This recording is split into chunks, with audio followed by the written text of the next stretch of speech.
कि महिलाओं की सुरक्षा और समानता को लेकर के जो आज अखिलेश यादव जी ने प्रेस कॉन्फ्रेंस किया है, वो अपने आप में एक हास्यप्रद है कि उनके ही सरकार में किस तरह से समाजवादी के गुंडे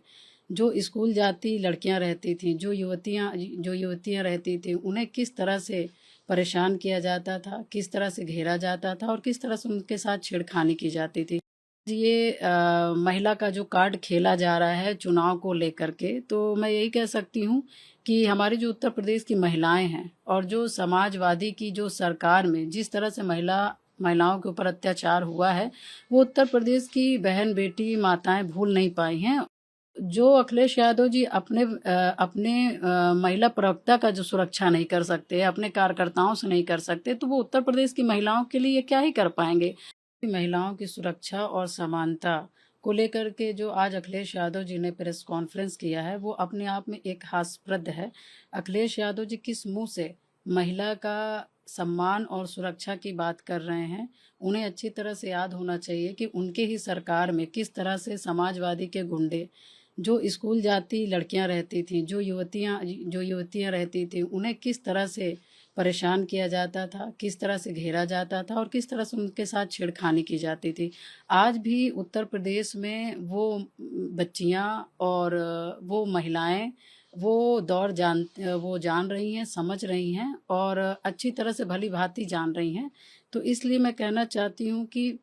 जो आज ये महिला का जो कार्ड खेला जा रहा है चुनाव को लेकर के, तो मैं यही कह सकती हूँ कि हमारी जो उत्तर प्रदेश की महिलाएं हैं और जो समाजवादी की जो सरकार में जिस तरह से महिलाओं के ऊपर अत्याचार हुआ है, वो उत्तर प्रदेश की बहन बेटी माताएं भूल नहीं पाई हैं। और जिस तरह से आपने देखा होगा कि इन्हीं के समाजवादी प्रवक्ता थी रोली मिश्रा जी, किस तरह से समाजवादी के कार्यकर्ता, समाजवादी के जो गुंडे हैं, किस तरह से उनके ऊपर गंदे गंदे कमेंट, भद्दे भद्दे कमेंट और किस तरह से गाली गलौज करना, यहाँ तक कि रोली मिश्रा जी ने अखिलेश यादव जी को अपना नेता समझते हुए उन्हें अपना दर्द बताया, अपनी बातें बताई, उसके बावजूद भी अखिलेश यादव जी ने उनके साथ क्या न्याय किया। तो जो अखिलेश यादव जी अपने महिला प्रवक्ता का जो सुरक्षा नहीं कर सकते, अपने कार्यकर्ताओं से नहीं कर सकते, तो वो उत्तर प्रदेश की महिलाओं के लिए क्या ही कर पाएंगे। और आपको याद होगा कि हमारी जब एक मौलाना थे तो अखिलेश यादव जी की पत्नी डिंपल यादव जी हैं, कितनी भद्दी तरीके से उनके ऊपर कमेंट किया और कमेंट करके वो कई दिन आप समझ लीजिए ये मजाक का पात्र मैटर बना रहा। उसके बावजूद भी अखिलेश यादव जी ने क्या किया, जो अखिलेश यादव जी सिर्फ राजनीति के लिए अपने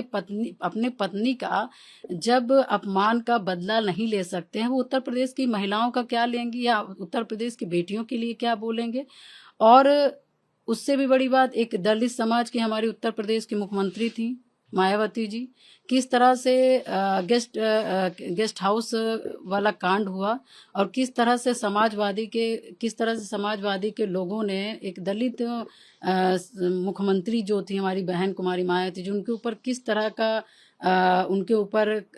व्यवहार किया गया, वो पूरी उत्तर प्रदेश की जनता जानती है। तो मैं बस इतना ही कह सकती हूँ इस बात पर कि उत्तर प्रदेश की महिला, खासकर के समाजवादी सरकार जब आती है, तो समाजवादी की सरकार और समाजवादी से जुड़े लोग और समाजवादी के गुंडे क्या करते हैं उत्तर प्रदेश की महिलाओं के साथ, ये सभी माताएं बहनें अच्छी तरह से जानती हैं और स्कूल में जो बच्चियां पढ़ने जाती वो अच्छी तरह से जानती हैं। तो मैं इसके लिए यही कह सकती हूँ कि ये 2027 के चुनाव के लिए हमारी महिलाओं को, माताओं को और युवाओं को जो भी बरगलाना चाहें बरगला लें, मगर इनके बरगलाने में नहीं आने वाली हैं महिलाएं, माताएं हमारी। और इसलिए मैं ये मानती हूँ कि उनको आज महिला सुरक्षा और समानता की तो बात ही नहीं करना चाहिए, क्योंकि जब इनकी सरकार थी तो इन्होंने दिखा दिया है कि ये कितना महिलाओं को सम्मान देते हैं। इसलिए महिलाएं इनके इस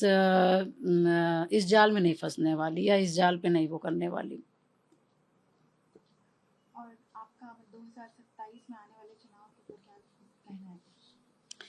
देखिए, मैं 2027 के चुनाव के लिए यही कह सकती हूँ कि हमारी अ, जो हमारे जो लोग हैं हमारा जो